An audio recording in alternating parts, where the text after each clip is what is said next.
Akwụkwọ ihe mere nke mbụ, isi nke 24. Ndị a bụkwa otu dị iche iche nke ụmụ Erọn. Ụmụ Erọn bụ Nadab, Abihu, Elieza na Itama. Ma Nadab na Abihu nwụrụ tupu nna ha. Ha enweghịkwa ụmụ nwoke.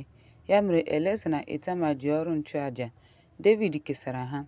Ya bụ Zadọk nke ụmụ Elieza na Ahimelek nke ụmụ Itama. Dịka ọrụ ha si dị n'ozi ha, ụmụ Elieza karịrị ụmụ Itama n'ọnụọgụgụ mmadụ.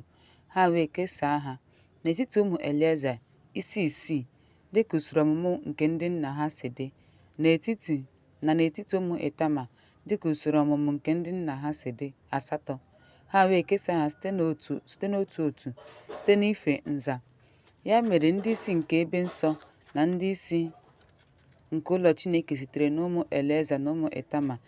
Shimea nwa Netanel, odeakwụkwọ nke ndị Livayị, dere ha n'ihu eze na ndị isi na ndị ihu Zadọk, onye nchụaja, na Ahimelek nwa Abiata, na n'ihu ndị isi nchụaja na ndị Livayị.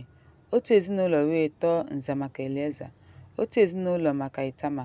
Nza mbụ dara Leharib, nke abụọ nye Ledaya, nke atọ nye Harim, nke anọ nye Sorium, nke ise nye Malkija, nke isii nye Milamin, nke asaa nye Haggoz, nke asatọ nye Abija, nke asatọ nye Lishua, nke iri nye Shekania, nke 11 nye Eliezib, nke 12 nye Lakim, nke 13 nye Hupa, nke 14 nye Lishabeb, nke 15 nye Bioga, nke 6 nye Ima, nke 60 nye Heza, nke 8 nye Hapiza, nke 90 nye Petaya, nke 20 nye Lehezekal, nke 20 nye Lachin, nke 2 nye Gamul, nke 23 nye Dilai, nke 24 nye Maataya.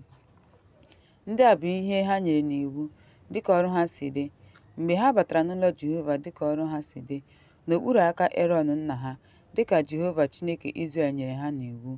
N'ime ụmụ Liu ndị fọdụrụ n'ime ụmụ Amram, e nwere Shubal n'ime ụmụ Shubai, Jidaya n'ime Rehabaya, n'ime ụmụ Rehabaya, Ishai nke mbụ, n'ime Izraya, Shelomot, n'ime ụmụ Shelomot, Lahat. Ụmụ ya bụ Leria nke mbụ, Amaria nke abụọ, Lahazel nke atọ, na Lakimem nke anọ. Nwa Viziel bụ Maịka. Nwa Maịka bụ Shamia. Nwanne Maịka bụ Ishia. Nwa Ishia bụ Zekaraya. Ụmụ Merari bụ Mahli na Mushu.